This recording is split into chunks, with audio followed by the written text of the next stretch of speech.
WhatsApp everyone, welcome back to the channel in this another video, जहां पे आज हम लोग डिस्कशन करेंगे आपका क्लास 11th की फिजिक्स का एक बेहद इंपॉर्टेंट चैप्टर आप बोल सकते हो, या फिर आप लोग बोल सकते हो यूनिट, जिसका नाम है आपका properties of bulk matter. Matter आप लोगों ने क्लास 9 से स्टडी करते आए हो, पहले आप लोगों ने केमिस्ट्री में पढ़ा। अब आपका हम इसका फिजिकल फैक्टर देखेंगे, यानी फिजिक्स वाला फैक्टर देखेंगे। अभी तक आप लोगों ने मॉलिक्यूल्स के बारे में स्टडी किया होगा। We discuss in this video lot of the things about the matter. और जैसा कि आपको पता है, मैटर की फर्स्ट कैटेगरी है जिसको आप लोग बोलते हो सॉलिड। तो पहला आपका यूनिट है यहाँ पे सॉलिड। उसके बाद आपको हाइड्रोस्टैटिक्स पढ़ना है, फिर आपको हाइड्रोडायनामिक्स पढ़ना है। उसके बाद हम लोग स्टडी करेंगे thermal properties of matter, and lastly हम लोग देखेंगे कि ट्रांसफर ऑफ हीट कैसे होता है। तो without wasting the time, let's start the video. अगर मैं इस चैप्टर की बात करूं क्लास, तो सबसे पहला जो आपका है टॉपिक, आप पहला यूनिट बोल सकते हो इस चैप्टर का, वो है आपका सॉलिड्स। सॉलिड्स के बारे में हम लोगों को काफी चीजें स्टडी करना है। तो क्या टॉपिक्स है जो हम इस वीडियो में डिस्कशन करेंगे, वो है ये वाले। ठीक है, सबसे पहले हम लोग समझेंगे इलास्टिसिटी क्या होता है, फिर हम समझेंगे प्लास्टिसिटी क्या होता है। डेफिनेट सी बात से स्ट्रेस को पढ़ेंगे, स्ट्रेस के टाइप्स को पढ़ेंगे, फिर हम स्ट्रेन को पढ़ेंगे, स्ट्रेन के टाइप्स को पढ़ेंगे। उसके बाद हम इलास्टिक लिमिट को पढ़ेंगे। उसके बाद हम काफी इंपॉर्टेंट जो आपका है हुक्स लॉ, यस क्लास क्या है, ये काफी इंपॉर्टेंट है हुक्स लॉ, इसके बारे में स्टडी करेंगे। Lastly we are discussing about the modulus of elasticity. ये आपका कंटेंट है जो इस चैप्टर में हम लोग इस वीडियो में इस चैप्टर में पढ़ने वाले हैं। ठीक है, तो सबसे पहले एक पूरी कहानी शुरू होती है क्लास आपकी सॉलिड से, क्योंकि यहाँ पे मैटर है। तो मैं थोड़ा सा डेप्थ में लेके चलूंगा ताकि आपके जितने भी कॉन्सेप्ट है सारे बिल्ड हो जाए, चाहे आप लोगों ने 9th 10th 11th में पढ़ा हो या नहीं पढ़ा हो। ठीक है, तो मैटर क्या था, अगर आप डेफिनेशन की बात करो, anything which occupy space having mass and whose presence can be felt any of five sense organ is called matter. यानी कि एक ऐसी चीज जो आपके स्पेस घेरती हो, यानी कि जो आप स्पेस ऑक्यूपाई करती हो, जिसके पास अपना मास हो। ठीक है, और आगे हम लोगों ने देखा था कि जिसको महसूस कर सके अपने 5 सेंस ऑर्गन से, उसको क्या बोला था आप लोगों ने, मैटर बोला था। और लकीली हम लोगों ने इसको डिवाइड किया था 5 कैटेगरीज में, या आपको पढ़ाया 3 गया होगा, लेकिन 5 कैटेगरीज होती हैं। ठीक है, तो मैं यहाँ पे मेंशन कर देता हूँ, पांचों की पांचों 5 तरीके से हम लोगों ने मैटर को क्लासिफाई किया था। क्लियर है, वो क्या क्या चीजें हैं ध्यान से देखें। पहली जो कैटेगरी थी क्लास आपकी, वो किसकी थी, वो आपकी सॉलिड्स की थी, ये आप लोगों को याद होगा, हमने पढ़ा था। ठीक है, उसके बाद आपका क्लास आया था लिक्विड, यानी कि लिक्विड का भी आपको आप लोगों ने काफी चीजें डिस्कशन की थी। ठीक है, उसके बाद आई थी आपकी गैसेस। तो मैं थर्ड स्टेज क्या लिख रहा हूं, आपका गैसेस। ठीक है, अच्छा एक और होता है जिसको आप लोग बोलते हो प्लाज्मा। बहुत कम बच्चे हैं जिसको इसके बारे में पता है, हम थोड़ा बहुत देखेंगे अगर टाइम मिला तो, कि प्लाज्मा क्या होता है। एंड आगे है आपका बोस आइंस्टीन कंडेंसर। ठीक है, ये आपकी 5 टाइप्स की कैटेगरी थी जिसमें हमने मैटर को क्लासिफाई किया था। ठीक है, अब आप लोगों को पता होगा कि हमारे पास ये तो पहली 3 कैटेगरियां हैं। पहली 3 कैटेगरियां किनको बोल रहा हूं क्लास में, मैं बोल रहा हूं आपके सॉलिड को पहली। ठीक है, और दूसरी क्या है आपके लिक्विड, और तीसरी क्या आपकी गैस। ठीक है, इन तीनों का क्लासिफिकेशन का बेस क्या था, अगर आप सभी को याद हो तो इन तीनों का क्लासिफिकेशन का बेस एक ही था कि इनका शेप, और दूसरी चीज क्या थी, इनकी साइज। क्लियर है, अब आप लोग बोलोगे सर ये सारी चीजें तो हम लोग पढ़ के आए हैं 9th में। यस, थोड़ा रिकैप करना क्यों जरूरी है, क्योंकि ये चैप्टर आपका जुड़ा हुआ है सॉलिड से। ठीक है, तो मैं नहीं चाहता कि बीच में कोई भी कॉन्सेप्ट ऐसा रहे जो आपको समझने में दिक्कत हो। ठीक है, तो एक एक चीज को हम डेप्थ में समझेंगे। ठीक है, तो पूरा जो कॉन्सेप्ट था किस पे बेस्ड था, 2 पैरामीटर पे बेस्ड था। पहला था शेप और दूसरा था साइज। तो याद करो आप लोगों ने सॉलिड्स का डेफिनेशन दिया था, जहां पे आपका सॉलिड्स वो मैटर्स होते हैं जहां पे इनका डेफिनेट वॉल्यूम होता है और डेफिनेट शेप होता है, यानी कि दोनों चीजें डेफिनेट होती है। आपने क्या बोला था, शेप भी डेफिनेट होता है और इसका दूसरा क्या था, साइज भी डेफिनेट होता है। क्लियर है, ठीक है, शेप एंड साइज ये एक फैक्टर है। ठीक है, अच्छा एक दूसरा है आपका वॉल्यूम, भी हम लोगों ने देखा होगा। क्लियर है, क्या था आपका, शेप साइज एंड वॉल्यूम। ठीक है, ये 2 फैक्टर आप लोग लेके चल सकते हो। ठीक है, पहला शेप साइज और दूसरा क्या है, वॉल्यूम। ठीक है, तो डेफिनेट शेप साइज एंड दूसरा आप लोग यहाँ पे क्या लिखोगे, वॉल्यूम। क्लियर है, तो इसको क्या बोला था आप लोगों ने, सॉलिड। ठीक है, अब यहाँ पे देखो, अगर आपको याद हो, लिक्विड्स वो मैटर था जहां पे इसका शेप तो डेफिनेट था। क्लियर है, शेप क्या था इसका, डेफिनेट था। तो यहां पे शेप मैंने क्या कर दिया, डेफिनेट। ठीक है, लेकिन इनडेफिनेट कौन सा फैक्टर था इसका, इनडेफिनेट फैक्टर था इसका साइज, क्योंकि साइज में यहाँ पे चेंजमेंट होता है लिक्विड के केस में। ठीक है, यहाँ पे गैस में क्या पढ़ा था आप लोगों ने पढ़ा था कि जो इसका इनडेफिनेट शेप होता है और इनडेफिनेट साइज होता है। इनडेफिनेट शेप बोल सकते हो आप लोग, एंड आप लोग क्या बोल सकते हो, एंड क्या कह सकते हो आप लोग, साइज। क्लियर है, कहीं पे भी डायरेक्टली आप लोग वॉल्यूम का डिस्कशन नहीं करोगे, ये किससे रिलेटेड, आपका शेप से रिलेटेड है। ठीक है, तो मैं इसको मिटाई देता हूं ताकि आप लोगों के कंफ्यूजन ना हो। ठीक है, आई होप कि यहां तक आपको समझ में आ गया होगा क्लियर कि exactly what is the meaning of solid, liquid and gas, ये सारी चीजें हम लोग पढ़ चुके हैं, ठीक है। एक मिनट में इसको साफ ही कर देता हूँ, ठीक है। यहाँ से आप लोग क्या कह सकते हो, आप लोग कह सकते हो आपका जो शेप है, और दूसरा क्या, कौन सा फैक्टर आपका, दूसरा फैक्टर आपका साइज। क्लियर है, ये सारी चीजें हम लोगों ने पढ़ी थी, ठीक है। ये पूरा का पूरा जो लफड़ा है जो आप लोग यहाँ पे पढ़ने वाले हो ना मैटर के केस में, ये यहीं से शुरू होता है, क्योंकि पहला आर्टिकल है आपका इलास्टिसिटी। इलास्टिसिटी से पहले आपको समझना पड़ेगा कि सॉलिड का शेप और साइज दोनों चीजें क्या होती है, क्लास डेफिनेट होती है, ना तो उसका शेप बदलता है ना साइज बदलता है। क्लियर है। अब आप लोग एक चीज ध्यान से देखोगे, अगर आप लोगों ने ये पढ़ा है, तो शेप को मेंटेन करने के लिए सबसे बड़ा फैक्टर क्या होता है। तो अगर मैं शेप को मेंटेन करने की बात करूं तो आप सभी को याद होगा, शेप को मेंटेन करने के लिए सबसे बड़ा फैक्टर है उसके मॉलिक्यूल्स। क्योंकि आप लोग ध्यान से देखो, कोई भी आप सॉलिड लेके चल लो क्लास, आप कोई भी सॉलिड लेके चलते हो, ठीक है, वो सॉलिड आपका दो ही चीजों से मिलकर बना होता है, या तो उसके अंदर एटम्स का इन्वॉल्वमेंट होगा, क्लियर है, या फिर किसका इन्वॉल्वमेंट होगा, आपके मॉलिक्यूल्स का इन्वॉल्वमेंट होगा। क्लियर है। तो जब आपके एटम्स और मॉलिक्यूल का इन्वॉल्वमेंट होता है किसी भी चीज में, और उनका शेप हो गया डेफिनेट, ध्यान से समझना मेरी बात को, शेप क्या हो गया, डेफिनेट। क्लियर है। यानी कि अगर आप क्या कहते हो, आप कहते हो शेप एंड साइज क्या है उसका, डेफिनेट है। अगर ऐसी कंडीशन आप लोगों के सामने आ जाए, शेप एंड साइज डेफिनेट का मतलब क्या है, शेप एंड साइज का मतलब है कि जैसे आपका एक एटम है दूसरे एटम के साथ वो फिक्स हो गया, यानी कि उसके ऊपर आप जो उसकी पोजीशन है वो फिक्स हो गई, ठीक है। पोजीशन चेंज नहीं होती तभी तो उसका साइज चेंज, जो शेप है वो मेंटेन रहता है। क्लियर है कि नहीं। लिक्विड में क्या होता है, लिक्विड में उसका आप लोग कह सकते हो कि शेप क्यों बदलता है, इसी वजह से बदलता है। क्लियर है कि नहीं है। तो यही वो फैक्टर आपको ध्यान से समझना, शेप एंड साइज वाला। क्लियर है। तो सॉलिड के केस में क्या होता है, कोई भी सॉलिड आपका किससे मिलके बना होता है, या तो एटम से मिलके बना होता है या मॉलिक्यूल से मिलके बना होता है, ठीक है। तो एटम और मॉलिक्यूल का पूरा कहानी क्या है कि एटम और मॉलिक्यूल घिरे रहते हैं सराउंडिंग एटम से। अब मॉलिक्यूल है तो मॉलिक्यूल से घिरे रहेंगे, एटम है तो एटम से, ठीक है। तो सॉलिड के केस में आप लोगों ने देखा होगा, जैसे कोई भी सॉलिड अगर मैं लेके चलता हूं, ठीक है, लेट अस कंसीडर कि मैंने एक सॉलिड लिया, ठीक है, ये सॉलिड का कोई भी एटम है, ठीक है। अब ये कोई भी सॉलिड का एटम है अगर, क्लियर, तो इसके पास, इसके आसपास आपको और भी क्या मिलेंगे, आपको और भी एटम्स मिलेंगे, ठीक है, जो इसको सराउंड किए होंगे, जैसे मैंने यहाँ पे आपको दिखाया। क्लियर है। तो यहाँ पे क्या है, यहाँ पे आपको 4 ऐसे और एटम्स दिखे होंगे, क्लियर है, कि जो इसको सराउंड किए हुए हैं। क्लियर है। और इसके सॉलिड को, शेप को मेंटेन करने के लिए हम लोगों ने पढ़ा था कि इनके बीच में है ना इंटरमोलिकुलर डिस्टेंस बहुत कम होती है, पहली चीज, ठीक है। वो क्यों कम होती है, क्योंकि यहाँ पे लगा होता है आपका strong molecular force. Yes class, strong molecular force, या कह सकते हो आप लोग strong force of attraction. Clear है। आप लोग क्या कह सकते हो, strong force of attraction. Clear है। तो अब ध्यान से देखो, ये आपका फोर्स है ना, जैसे ये आपका पार्टिकल नंबर फर्स्ट है, इस पार्टिकल के ऊपर इधर भी फोर्स लग रहा है, इस पार्टिकल के ऊपर इधर भी फोर्स लग रहा है, इस पार्टिकल के ऊपर इधर भी फोर्स लग रहा है, और ऊपर भी फोर्स लग रहा है, ठीक है। इन सब फोर्स ने मिलके इस पार्टिकल को, इस मॉलिक्यूल को, नंबर 1 को आपको एक स्टेट प्रोवाइड किया, जिसको बोलते हो आप लोग state of equilibrium. Yes class, क्या बोलते हो आप लोग, स्टेट ऑफ इक्विलिब्रियम। क्लियर है। यानी कि स्टेबिलिटी मेंटेन किया हुआ है। क्लियर है। अब ये इक्विलिब्रियम में है, इसलिए सॉलिड को मेंटेन, से सॉलिड शेप को मेंटेन किए हुए, ठीक है।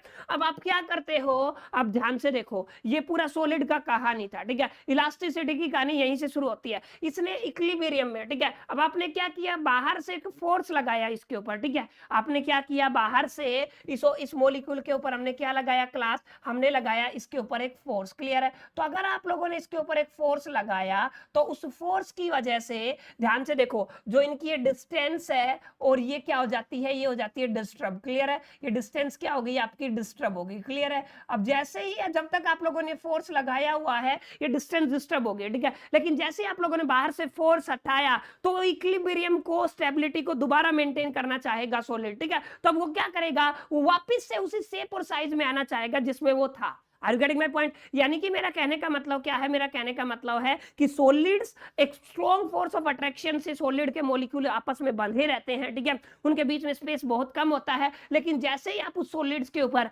बाहर से कोई फोर्स लगाते हो, वो बाहर से लगा हुआ फोर्स क्लास क्या करता है, उसकी इक्विलिब्रियम को डिस्टर्ब कर देता है, ठीक है। और जब तक डिस्टर्ब रहता है, जब तक आप लोगों ने बाहर से फोर्स लगाया हुआ है, ठीक है।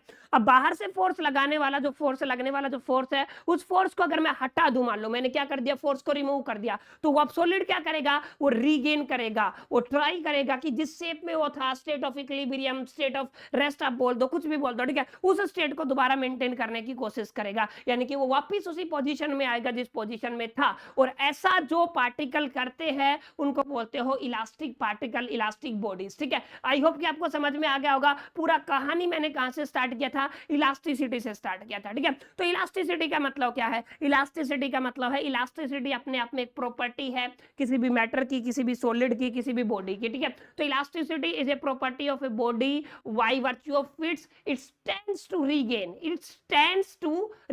its original shape and size after removing the applied force। और यहाँ पे जो आप लोगों ने बाहर से फोर्स लगाया है क्लास, उसको हम फिजिक्स की लैंग्वेज में बोलते हैं डिफॉर्मिंग फोर्स। यस क्लास, क्या बोलते हैं आप लोग, डिफॉर्मिंग फोर्स। यस क्लास, क्या बोलते हैं आप लोग, डिफॉर्मिंग फोर्स। आगे इंपॉर्टेंट टर्म में हम इसको भी एक्सप्लेन करेंगे। क्लियर है कि exactly what is the meaning of deforming force, ठीक है। तो ये एक चीज आपको समझ में आ गई होगी, आई होप, कि what is the meaning of deforming force, ठीक है। तो क्लियर हुआ सॉलिड क्या होता है, ठीक है। अब सॉलिड के केस में भी अच्छा एक कैटेगरी आप लोगों ने और पढ़ी होगी जिसका नाम है रिजिडिटी, ठीक है, या फिर आप बोलते हो रिजिड। रिजिड बॉडी किनको बोला जाता है, ध्यान से समझो, रिजिड्स भी सॉलिड ही होते हैं, ध्यान से समझना, रिजिड भी क्या होते हैं, आपके सॉलिड्स ही होते हैं, लेकिन आप कितना भी फोर्स इनके ऊपर अप्लाई कर लो, लेकिन इनके डायमेंशन में चेंज नहीं कर सकते। क्या नहीं कर सकते, डायमेंशन में चेंज नहीं कर सकते। क्लियर है, यानी कि जो कॉन्फ़िगरेशन इसके पार्टिकल्स की है, इसके मॉलिक्यूल्स की है इस सॉलिड में, ठीक है, वो जैसे दो पार्टिकल है जो जिस पोजीशन में है, जिस रेशियो में है, वो उसी रेशियो को मेंटेन किए हुए है। और व्हाट एवर द सिचुएशन, कितना ही फोर्स आप लगा लो, जैसे आप लोग इलास्टिसिटी में था ना, वहां पे क्या किया था आप लोगों ने, आप लोग जैसे जैसे फोर्स बढ़ाओगे वैसे वैसे पार्टिकल मॉलिक्यूल्स दूर होते जाएंगे, लेकिन जैसे ही आप लोगों ने फोर्स हटाया तो पार्टिकल वापस अपनी पोजीशन में आना चाहेगा टू रीगेन इट्स स्टेबिलिटी, या फिर कह सकते हो स्टेबल इक्विलिब्रियम में ये वापस आ जाता है। क्लियर है, लेकिन रिजिड वो मॉलिक्यूल्स है जिनके ऊपर आप बाहर से कितना भी फोर्स लगा लो, वो जिस अवस्था में है वो उसी में रहना चाहते हैं, यानी कि पार्टिकल के बीच में अगर 2 मीटर की डिस्टेंस है ना, तो 2 मीटर ही रहेगी, what ever the amount of force you applied on it, आप कितना भी फोर्स उसके ऊपर अप्लाई कर लो, ठीक है। तो एक बेसिक चीज आपको पता होना चाहिए, रिजिड बॉडी क्या होती है। और काफी इंपॉर्टेंट चीज क्लास ये है कि no perfectly body is rigid body, कोई भी बॉडी परफेक्टली रिजिड नहीं होती है। क्लियर है, उम्मीद करता हूं आप लोगों को ये जो मैंने एक पर्टिकुलर आप लोग कह सकते हो भूमिका बनाया, एक तरीके से आप लोग कह सकते हो बेस बनाया कि इलास्टिसिटी की कहां से शुरुआत होती है, ठीक है। तो आप लोग यहां पे लिख सकते हो क्लास क्या, कि इलास्टिसिटी जो आपका चैप्टर है, यानी कि जो आर्टिकल है आपका इलास्टिसिटी, तो इलास्टिसिटी इज ए प्रॉपर्टी, ध्यान से समझे, आप लोग क्या कह सकते हो, इलास्टिसिटी अपने आप में क्या है, एक प्रॉपर्टी है, ठीक है, ऑफ ए बॉडी, ठीक है। Elasticity is a property of a body आप लोग कह सकते हो, ठीक है कि नहीं, बाय वर्च्यू ऑफ विच, आप एक बहुत सिंपल लैंग्वेज में आप लोग लिख सकते हो क्या, by virtue of which it regain, यानी कि आप लोग क्या कह सकते हो, ये क्या करता है, ये रीगेन करता है, ठीक है, it's regain its original shape and size, it's regain its original, yes class, किसकी बात कर रहा हूं मैं, ओरिजिनल शेप एंड साइज, ठीक है। आप लोग क्या कह सकते हो, किसको रिगेन करता है, ओरिजिनल शेप एंड साइज। अब एक कंडीशन यहाँ पे ये है कि after removing force, after removing deforming force, अब ये क्या होता है हम आगे जाके पढ़ेंगे, after removing deforming force. Clear है, आप लोगों ने क्या किया है, आप लोगों ने डिफॉर्मिंग फोर्स जो लगाया हुआ था उसको क्या कर दिया, क्लास रिमूव कर दिया। क्लियर है, तो इलास्टिसिटी अपने आप में क्लास एक प्रॉपर्टी होती है, तो इलास्टिसिटी की अपने आप में कोई आप कह सकते हो यूनिट नहीं होती है। क्लियर है, क्या नहीं होती, यूनिट, क्योंकि यूनिट आपकी क्वांटिटीज की होती है, डेफिनेशन की नहीं होती, किसी प्रॉपर्टी की कोई यूनिट नहीं होती, ठीक है। तो आई होप कि ये जो इलास्टिसिटी है ना, इसको आपको समझ में आया होगा। क्लियर है, इलास्टिसिटी के बाद होता है आपका प्लास्टिसिटी। प्लास्टिसिटी का मतलब वो आप कह सकते हैं वो ऑब्जेक्ट, प्लास्टिसिटी भी एक प्रॉपर्टी है by virtue of it's a body does not regain its original shape and size. देखोगे आप लोग बहुत सारी ऐसे ऑब्जेक्ट्स है, ऐसी बॉडीज है जो आप लोग थोड़ा सा भी डिफॉर्मिंग हो गया उनके अंदर, उनका शेप चेंज हो गया तो वो वापस से उस शेप पे कभी नहीं आती है, ठीक है, वो रीगेन नहीं करती है। और जो रीगेन नहीं करता ना क्लास, उसको क्या बोला जाता है, उसको बोला जाता है आपका बेसिकली क्या, प्लास्टिक बॉडी। क्लियर है, क्या बोला जाता है आपका, प्लास्टिक बॉडी, ठीक है। तो पहला है आपका इलास्टिसिटी, दूसरा क्या होता है आपका प्लास्टिसिटी। उम्मीद करता हूं आप लोगों को समझ में आया होगा what is the meaning of plasticity. अब आप लोग ध्यान से देखो, मॉलिक्यूल डिस्टर्ब हो गए हैं, ठीक है, रीगेन करेंगे, ये आपकी कोई भी बॉडी थी, क्लियर है, इस बॉडी पे मैंने एक एक्सटर्नल फोर्स लगाया, यस क्लास, क्या लगाया, एक एक्सटर्नल फोर्स लगाया। क्लियर है, क्या लगाया आप लोगों ने? एक फोर्स लगाया। ठीक है, अब फोर्स की वजह से बॉडी का कुछ टाइम के लिए शेप चेंज हुआ। ठीक है, लेकिन ये इस शेप को दोबारा से रिगेन भी करती है, और रिगेन करने की जो प्रॉपर्टी है, यस क्लास, ये वाली जो प्रॉपर्टी है, इसको आप लोगों ने क्या बोला? इस लोगों ने इसको आपने बोला, इसने बोला है आप लोगों को इलास्टिसिटी। क्लियर है, अब उम्मीद सॉरी मुद्दे की बात ये है, ये तो हो गई आपकी इलास्टिसिटी। क्लियर है, मैंने यहाँ पे लिख दिया, ये हो गया आपका इलास्टिसिटी, जिस पोजिशनिंग या फिर जिस प्रॉपर्टी की वजह से रिगेन करेगा। लेकिन ये बॉडी है ना, बॉडी जब चेंज हो जाता है इसका शेप, तो इसको फिजिक्स की लैंग्वेज में बोलते हैं कि यहाँ पे हो गया है डिफॉर्मेशन। यस क्लास, क्या हो गया आपका? डिफॉर्मेशन। डिफॉर्मेशन का मतलब किसी भी बॉडी के शेप एंड साइज में बदलाव आना, चेंज होना, यानी कि उसके डायमेंशन में चेंज आना। यानी कि डिफॉर्मेशन का मतलब आप लोग क्या कह सकते हो? आप लोग जनरल लैंग्वेज में कह सकते हो चेंज इन डायमेंशन। क्लियर है, जो भी डायमेंशंस है उसके डायमेंशंस में क्या आना? बदलाव आना। शेप, साइज, लेंथ, वॉल्यूम, और आप लोग जो भी ब्रेथ लेके चल सकते हो, हाइट, उस सब में बदलाव अगर आता है क्लास, तो क्या कहलाता है आपका? वो कहलाता है आपका डिफॉर्मेशन। ठीक है, तो ये डिफॉर्मेशन क्यों हुआ है? ये डिफॉर्मेशन एक फोर्स की वजह से हुआ है जो आपने अप्लाई किया था। ठीक है, इस फोर्स को बोलोगे आप लोग डिफॉर्मिंग फोर्स। यस क्लास, क्या बोलोगे?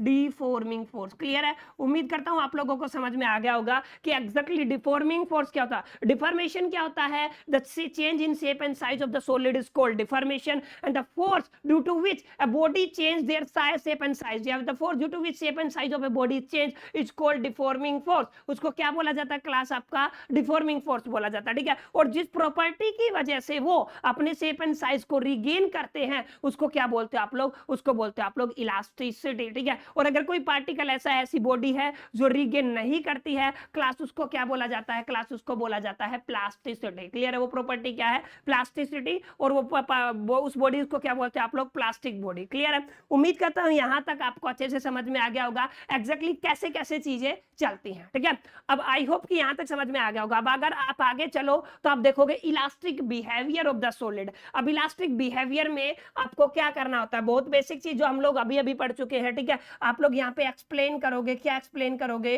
कोज ऑफ इलास्टिसिटी को। यस क्लास, किसको एक्सप्लेन करोगे? इलास्टिसिटी के कोज को। क्लियर है, तो अभी अभी हम लोगों ने देख लिया इलास्टिसिटी का कोज क्या था। इन शॉर्ट आप लोग बच्चा बोल सकता है कि इलास्टिसिटी का मेन रीजन क्या है कि जो आपका स्टेबल इक्विलिब्रियम है उसको रीगेन करने के लिए। ठीक है, आपका जो सॉलिड किस में रहता है? आपका स्टेबल इक्विलिब्रियम में रहता है। ठीक है, किस में रहता है? Stable equilibrium. क्लियर है, तो जो स्टेबल इक्विलिब्रियम है उसको रीगेन करने के लिए ये वापस से क्या करता है? अपने शेप एंड साइज को ही क्या कर लेता है? रीगेन कर लेता है। ठीक है, उम्मीद करता हूं ये वाला आर्टिकल जो मैंने शुरू में आपको समझाया, ठीक है, क्योंकि अगर अभी समझाता तो आप लोग समझ नहीं पाते। कौन से वाला? ये वाला। यहाँ पे ये जो है ना, ये आपका इलास्टिक बिहेवियर का है। आपका ये क्या है? आपका ऑब्जेक्ट का इलास्टिक बिहेवियर, जो उम्मीद करता हूं आप लोगों को अच्छे से समझ में आ गया होगा। क्लियर है, तो यहां से आपको अच्छे से इस चीज को नोट करना है और बना लेना। ठीक है, यहां से आगे अगर चलते हैं, आगे चलोगे तो आपको पता चलेगा टर्म्स रिलेटेड टू इलास्टिसिटी। अब बहुत आसान है, आई होप कि इसको दोबारा करवाने की जरूरत नहीं, मेरे को क्लियर हो गया होगा। सबसे पहली जो टर्म्स यहाँ पे इंट्रोड्यूस होती है वो होती है आपकी डिफॉर्मेशन। यस क्लास, क्या होती है आपकी? डिफॉर्मेशन। क्लियर है, क्या होती है deformation? Change in shape and size आप लोग बोल सकते हो। क्लियर है, आप लोग क्या कह सकते हो? Change in shape and size of the solid. Clear है, जो भी आपका चेंज होता है, क्लियर, क्या कह सकते हो? Change in shape and size आप लोग कह सकते हो, शेप एंड साइज। क्लियर है, उस शेप एंड साइज के चेंज को क्या बोलते हैं आप लोग? डिफॉर्मेशन। ठीक है, और डिफॉर्मेशन के बाद आप लोगों ने सेकंड टर्म क्या पढ़ा क्लास? आप लोगों ने पढ़ा डिफॉर्मिंग फोर्स। यस क्लास, क्या पढ़ा आप लोगों ने? Deforming force. यस क्लास, क्या पढ़ा आप लोगों ने? Deforming force. जिस फोर्स की वजह से बॉडी डिफॉर्मेशन शो करती है उसको क्या बोलते हैं आप लोग? Deforming force. थर्ड हम लोगों ने पढ़ा इलास्टिसिटी क्या होता है। यस क्लास, आप लोगों ने क्या पढ़ा है? इलास्टिसिटी क्या होता है। और फोर्थ हम लोगों ने पढ़ा कि प्लास्टिसिटी क्या होता है। यस क्लास, क्या होता है आपका? प्लास्टिसिटी क्या होता है। उम्मीद करता हूं आप लोगों को अच्छे से समझ में आ गया होगा कि इलास्टिसिटी क्या होता है, प्लास्टिसिटी क्या होता है, और आपका रिजिडिटी क्या होता है। इसके बाद हाँ, एक टर्म आप लोगों ने ये भी पढ़ी है कि रिजिड बॉडी किसे बोलते हैं। क्लियर है, ये भी काफी यूज होती है। ये आपकी कौन सी बॉडी है?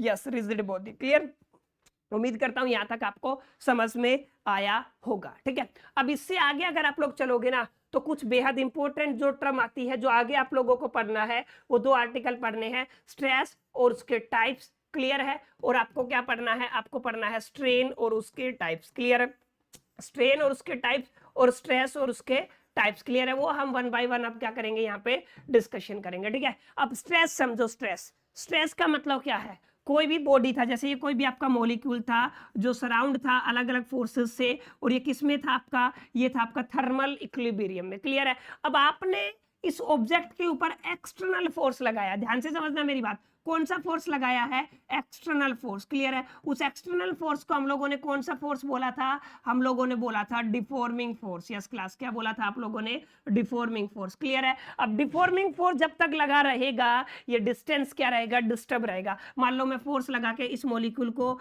यहां से उठा के और यहां पे ले गया। क्लियर है? यहां पे उठा के यहां पे ले गया। ठीक है, लेकिन जैसे ही इलास्टिसिटी ये शो करेगा, ये अपने साइज को रीगेन करेगा। क्या करेगा? रीगेन करेगा। क्लियर है? अब जो डिफॉर्मेशन हुआ वो तो एक्सटर्नल फोर्स की वजह से हुआ, लेकिन रीगेन कर रहा है ये ऑब्जेक्ट, ये रीगेन किसकी वजह से कर रहा है? ये रीगेन कर रहा है क्लास आपके, एक तरीके से आप लोग कह सकते हो रीगेन किसकी वजह से कर रहा है? ये एक इंटरनल फोर्स की वजह से कर रहा है। क्लियर है? ये किसकी वजह से कर रहा है? इंटरनल फोर्स की वजह से कर रहा है। ठीक है, तो जो ये इंटरनल फोर्स है ये इतना ही होगा जितना आपका एक्सटर्नल फोर्स है, यानी डिफॉर्मिंग फोर्स है। तो आप यहाँ पे कंफ्यूज मत होना, डेफिनेशन में हम यूज करते हैं इंटरनल फोर्स को बचे, लेकिन यहाँ पे आपको बहुत सारी बुक में आपको मिलेगा जो भी आपका एक्सटर्नल फोर्स या फिर डिफॉर्मिंग फोर्स है उसकी वैल्यू। क्लियर है? तो स्ट्रेस का मतलब क्या है? स्ट्रेस अपने आप में एक ऐसी क्वांटिटी है जो रेशियो को एक्सप्लेन करता है। यस क्लास, किसको करता है? रेशियो को। क्लियर है? रेशियो आप लोग कह सकते हो, या फिर इन शॉर्ट आप लोग एक चीज कह सकते हो, अगर आपको स्ट्रेस को एक्सप्लेन करना है, स्ट्रेस को एक्सप्लेन करने के लिए आपको बिल्कुल सिंपल लैंग्वेज में क्या लिखना है? द इंटरनल फोर्स एक्टिंग पर unit area of A object या फिर ऑफ ए बॉडी। ठीक है, तो आप लोग क्या लिखोगे? आप लोग लिखोगे stress is defined as, stress is defined as the, आप लोग क्या लिखोगे? Stress is defined as the internal force. ठीक है, जिसकी वैल्यू एक्सटर्नल के इक्वल है, तो आप लोग क्या लिखोगे? Internal force acting on a body per unit area. ठीक है, acting on an a body, on a body per unit area. Clear है? Acting on a body per unit area. ठीक है, तो ये क्या हो गया आपका? ये हो गया आपका स्ट्रेस। यानी कि आप लोग मैथमेटिकली क्या कह सकते हो बच्चों? आप मैथमेटिकली कह सकते हो stress is equal to the internal हो चाहे एक्सटर्नल हो, है तो आपका फोर्स ही, फोर्स अपॉन में आप लोग क्या लिखते हो? एरिया। क्लियर है? तो आपको बहुत सारे, आपको यहाँ पे कंफ्यूजन हो सकता है कि बहुत सारे बुक आपको ऐसे लिखेंगे कि आपका जो स्ट्रेस है वो इक्वल होता है आपका इंटरनल फोर्स अपॉन एरिया के। क्लियर है? अब आपको बहुत सारे ऐसे मिलेंगे जो कहेंगे एक्सटर्नल फोर्स अपॉन में एरिया होता है। क्लियर है? और बहुत सारे ऐसे होंगे जो आपको लिखेंगे deforming force upon area. Yes class, क्या लिखेंगे? डिफॉर्मिंग फोर्स अपॉन में क्या लिखेंगे? आपका एरिया। क्लियर है? तभी अभी मैंने समझाया, अगर आपने बेसिक को समझा तो इन तीनों टर्म्स का अपना अपना क्या होता है? मीनिंग होता है। ठीक है, जो एक दूसरे से क्या है? इंटर रिलेटेड है। ठीक है, तो उम्मीद करता हूं आप लोग ये कर लोगे। ठीक है, तो डोंट बी कंफ्यूज, एक ही बात है, जो मैंने यहाँ पे आपको बताया है वही इसका क्या होता है? मीनिंग होता है। क्लियर? आई होप कि यहाँ तक समझ में आया होगा। जो फोर्स पर यूनिट एरिया है उसको क्या बोला जाता है? उसको बोला जाता है आपको स्ट्रेस। ठीक है, अच्छा, स्ट्रेस एक ऐसा क्वांटिटी है जो किसके इक्विवेलेंट होता है? ये आपका प्रेशर के इक्विवेलेंट होता है। ध्यान से देखो, किसके इक्विवेलेंट होता है? प्रेशर के। क्लियर है? तो जो प्रेशर का डायमेंशन होगा ना, वही किसका होगा? आपका स्ट्रेस का होगा। प्रेशर के इक्विवेलेंट क्यों होता है सर? क्योंकि प्रेशर भी तो फोर्स पर यूनिट एरिया ही होता है, और आपका स्ट्रेस भी क्या होता है? फोर्स पर यूनिट एरिया। तो इसी के इक्विवेलेंट क्वांटिटी होती है। क्लियर है? तो यहाँ पे अगली जो टर्म आ जाती है क्लास, इसकी एसआई यूनिट आ जाती है। अगर आप लोग देखोगे ध्यान से तो एसआई यूनिट पहली बनती है, फोर्स की होती है न्यूटन, एरिया की होती है मीटर स्क्वायर। तो आप लोग क्या लिख सकते हो? न्यूटन पर मीटर स्क्वायर, क्योंकि ये इक्विवेलेंट है किसके? आपके स्ट्रेस के। तो आप लोग सॉरी आपके प्रेशर के, तो आप लोग यहाँ पे इसकी पास्कल यूनिट भी लिख सकते हैं, जिसको आप लोगों ने किससे रिप्रेजेंट किया है? पीए से। क्लियर? और इसके बाद आपका आता है डायमेंशन। डायमेंशन मैं बता देता हूं, MLT-2 बचा, ये होता है आपका फोर्स का, और एरिया क्या क्या होता है? L square. एक एल से एक एल कैंसिल, ये हो जाएगा आपका M1L-1T-2। ये वाला डायमेंशन किसका बन जाएगा? जो आपका प्रेशर की यूनिट और डायमेंशन है ना, सेम किसका बना क्लास? आपका स्ट्रेस का बना। तो टेक इट सीरियस कि स्ट्रेस का डायमेंशन और यूनिट्स सब किसके इक्वल है? आपके प्रेशर के इक्वल ही है। ठीक है, तो स्ट्रेस आपको समझ में आ गया होगा एग्जैक्टली कि स्ट्रेस होता क्या है। ठीक है, आई होप कि आपको समझ में आया होगा स्ट्रेस होता क्या है। फोर्स पर यूनिट एरिया, उसको क्या बोलते हो? स्ट्रेस। ठीक है, अब इसके बाद स्ट्रेस हम लोगों को समझ में आ गया। ठीक है, ओके, अभी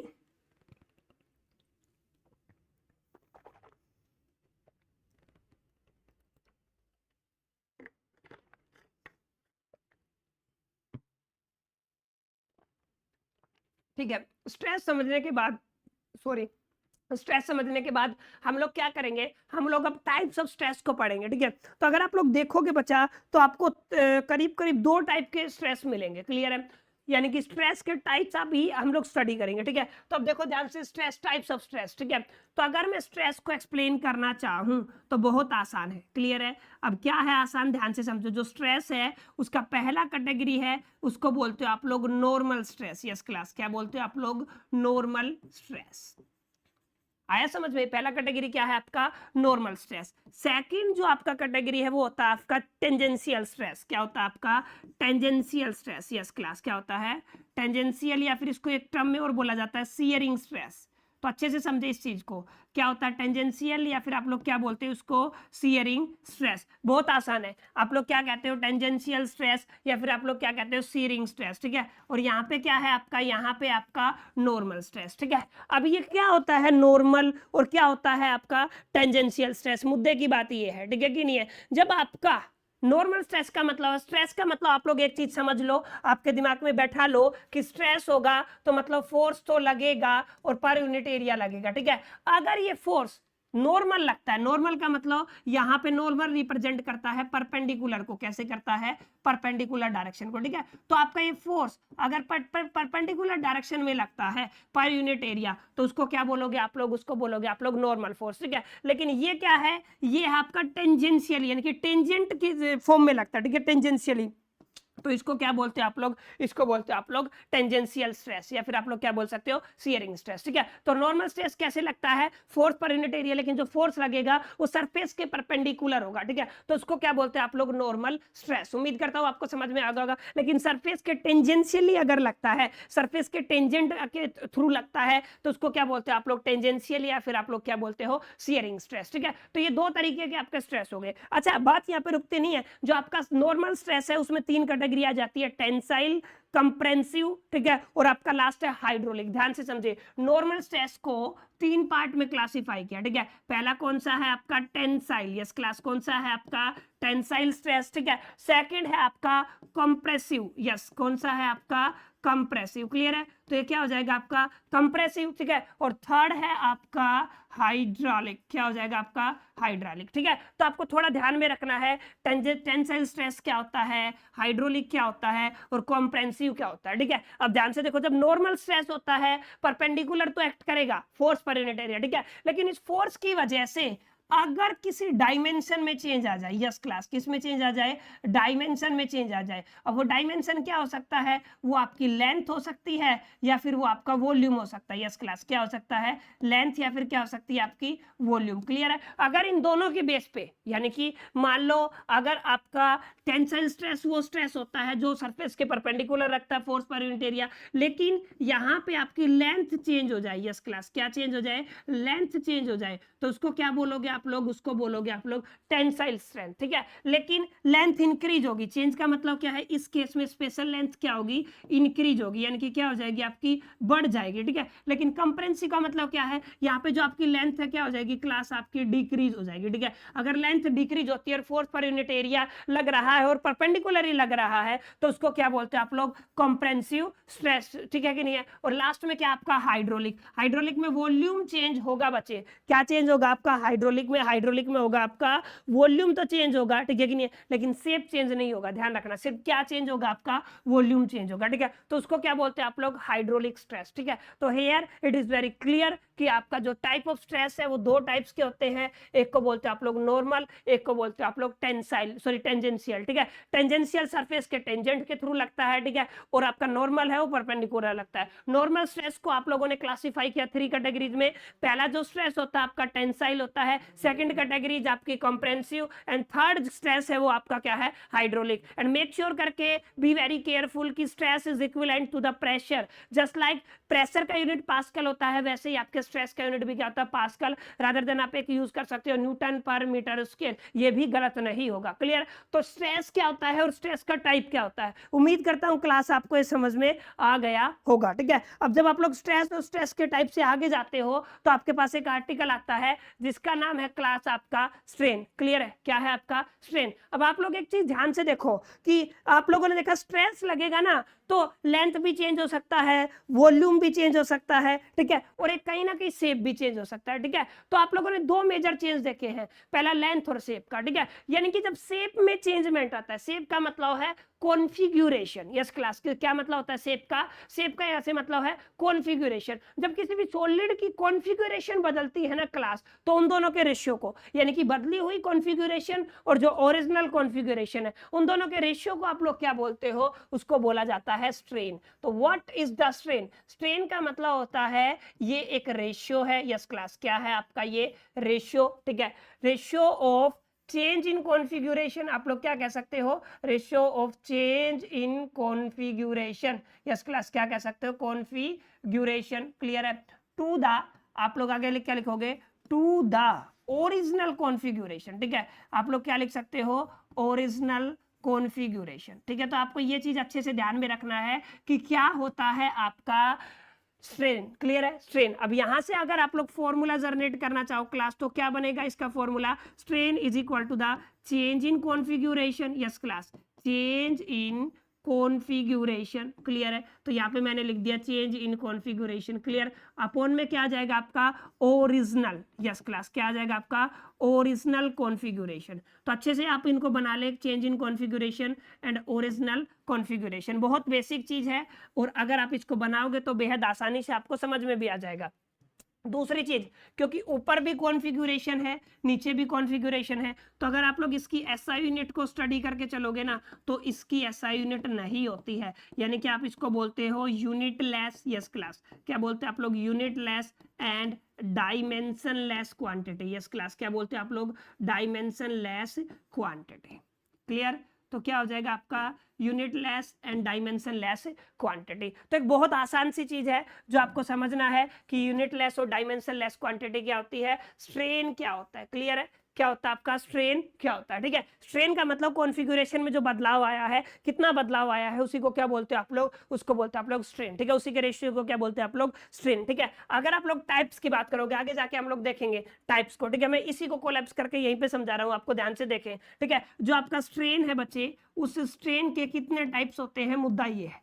क्लियर है? स्ट्रेन का मतलब कॉन्फ़िगरेशन में बदलाव। कितने तरीके से कॉन्फ़िगरेशन में बदलाव आ सकता है? तीन तरीके से आ सकता है। तो स्ट्रेन को भी कितनी कैटेगरी में क्लासिफाई कर दिया? तीन तरीके से, ठीक है। देखो, अगर आपका लेंथ में बदलाव आता है तो उसको बोलते हो आप लोग लॉन्गिट्यूडनल स्ट्रेन। यस क्लास, क्या बोलते हो आप लोग? Longitudinal strain. यस, क्या बोला आप लोगों ने? Longitudinal strain. क्लियर है? अगर आपकी वॉल्यूम बदलती है तो इसको क्या बोलोगे आप लोग? Volumetric strain. बोलो, यहां तक समझ में आया कि नहीं आया? क्या बोलते हैं आप लोग इसको? इसको बोलते हैं आप लोग वॉल्यूमेट्रिक स्ट्रेन। तो अगर आपकी लेंथ बदली तो क्या होगा?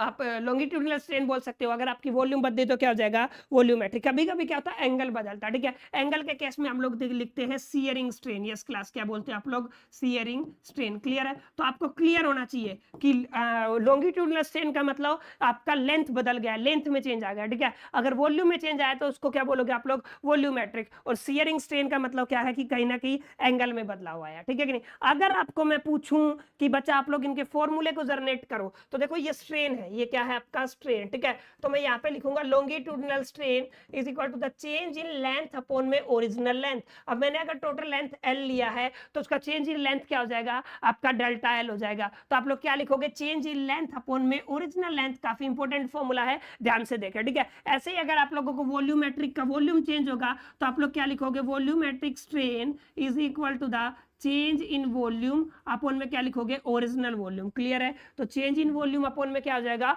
Original volume. बच्चा ये क्या हो गया? ये हो गया आपका वॉल्यूमेट्रिक स्ट्रेन। क्लियर है? तो आपका लॉन्गिट्यूडनल स्ट्रेन का फॉर्मूला आपके सामने आ गया और वॉल्यूमेट्रिक का आपके सामने आ गया, ठीक है कि नहीं। आगे क्या है आपका? है सियरिंग। सियरिंग के केस में भी कहीं ना कहीं बदलाव तो लेंथ में ही होता है, लेकिन एंगल के थ्रू होता है, ठीक है। इसको थीटा से रिप्रेजेंट करते हैं, ठीक है। इसका इतना कुछ यूज नहीं, that's why I am not able to just include it, ठीक है। मैं इसको इंक्लूड नहीं कर रहा हूं, ठीक है। तो ध्यान से समझे, यहाँ पे इसका ऐसा यूनिट क्या बनेगा? यहाँ पे भी ये क्या बनेगा? यूनिट लेस, क्योंकि टाइप ही तो है तो स्ट्रेन ही। क्लियर है? तो यहाँ पे क्या बनेगा? ये यूनिट लेस, ठीक है। वॉल्यूमेट्रिक भी कैसा बनेगा आपका? Unit less. यस क्लास, क्या बनेगा आपका? Unit less. और सियरिंग भी क्या बनेगा क्लास आपका? ये भी बनेगा आपका यूनिट लेस, ठीक है। और डायमेंशन लेस, ठीक है। तो बच्चे अच्छे से बना ले एग्जैक्टली कि स्ट्रेन क्या होता है, क्या चीजें आपकी एग्जिस्ट करती है, कितने टाइप के स्ट्रेन होते हैं, कितने टाइप के स्ट्रेस होते हैं, बहुत आसान है, ठीक है। बदलाव को मेजर करना ही स्ट्रेन होता है, ठीक है। और स्ट्रेस का मतलब क्या कि जो आप लोगों ने डिफॉर्मिंग फोर्स लगाया पर यूनिट एरिया, उसको आप लोग स्ट्रेस बोलते हो। क्लियर? आई होप कि यहां तक आपको समझ में आ गया होगा, ये आर्टिकल आपका क्लियर हो गया होगा क्योंकि मैंने एक साथ करा दिया, ठीक है। नाउ इलास्टिक लिमिट क्या होता है? इलास्टिक लिमिट का मतलब क्या है? जैसे आप लोगों ने देखा कि आप लोग फोर्स लगाते हो किसी भी ऑब्जेक्ट के ऊपर, राइट? उस फोर्स की वजह से अगर बॉडी में डिफॉर्मेशन हुआ, उसका शेप चेंज हुआ, और अगर बॉडी इलास्टिक है तो वो अपने शेप एंड साइज को रीगेन करेगा, यही हम लोगों ने पढ़ा, ठीक है। लेकिन एक फोर्स की लिमिट जिस तक वो रीगेन करेगा, उस लिमिट के बाद वो क्या करेगा? रीगेन करना बंद कर देगा, यानी कि वो परफेक्टली प्लास्टिक हो जाएगा, या परफेक्टली नहीं, वो प्लास्टिक बॉडी बन जाएगा, ठीक है। उस लिमिट को क्या बोलते हैं आप लोग? इलास्टिक लिमिट बोलते हो, ठीक है। एक ऐसी डिफॉर्मिंग फोर्स की वो लिमिट जहां तक बॉडी इलास्टिसिटी को मेंटेन किए हुए होती है, उसको बोलते हो आप लोग इलास्टिक लिमिट। यस क्लास, क्या बोलते हैं उसको आप लोग? इलास्टिक लिमिट, ठीक है कि नहीं? तो elastic limit is a maximum deforming force up to which within which a body maintain their elasticity, ठीक है। beyond the elastic limit, beyond that particular type of the limit of the force, ठीक है, body is converted into the अपना कह सकते हो plastic, ठीक है। तो ये आपका इलास्टिक लिमिट होता है बच्चे, आपको अच्छे से प्रिपेयर करना, ठीक है। अब इससे आगे चले तो काफी इंपॉर्टेंट आता है, वो क्या है आपका? वो है आपका क्या कि हुक्स लॉ, ठीक है। अब हुक्स लॉ आप लोग देखोगे तो आप यहाँ पे ये रखना, हुक्स लॉ में आपको क्या रखना है? हुक्स लॉ बताता है विद इन इलास्टिक लिमिट, इसकी एक कंडीशन है कि आप जो भी काम करोगे वो कहाँ पे रह के करोगे? With in elastic limit. Yes, आप क्या कह के चलोगे? आप लोग कह के चलोगे कि आप लोग इलास्टिक लिमिट में रह के काम करोगे। क्लियर है? क्या कहते हो आप लोग? According to the Hooke's law within elastic limit stress, आप लोग क्या कहते हो? Stress developed is directly proportional to the strain। आप लोग क्या कहते हो? आप लोग कहते हो within elastic limit according to the Hooke's law stress developed in a body, ठीक है। स्ट्रेस आप लोग क्या कहते हो? Stress developed in a body, stress developed in a body is directly proportional, is directly, ठीक है। आप लोग क्या लिखते हो? इज डायरेक्टली प्रोपोर्शनल, ठीक है, to the strain produce in it, ठीक है, proportional to the strain produced in it, strain produced in it, ठीक है। यानी कि कोई भी बॉडी की जिसकी बात हो रही है, ठीक है, जिसके अंदर जितना स्ट्रेस प्रोड्यूस हो रहा है, ठीक है, और स्ट्रेन, वो दोनों क्या होते हैं? Directly proportional. यानी कि मैथमेटिकली आप लोग क्या कह सकते हो? आप लोग कह सकते हो stress is directly proportional to the strain. Clear है? अब ये डायरेक्टली प्रोपोर्शनल को हटाते हैं, आप लोगों को पता है, तो यहाँ पे क्या आ जाएगा आपका? स्ट्रेस इक्वल टू का, एक मिनट, स्ट्रेस आप लोग लिखते हो, ठीक है, और इक्वल टू का साइन और एक कांस्टेंट आ जाएगा ई, और साथ में क्या है आपका? स्ट्रेन है, ठीक है। तो यहाँ पे बच्चा ये बन गया है आपका किसका फॉर्मूला?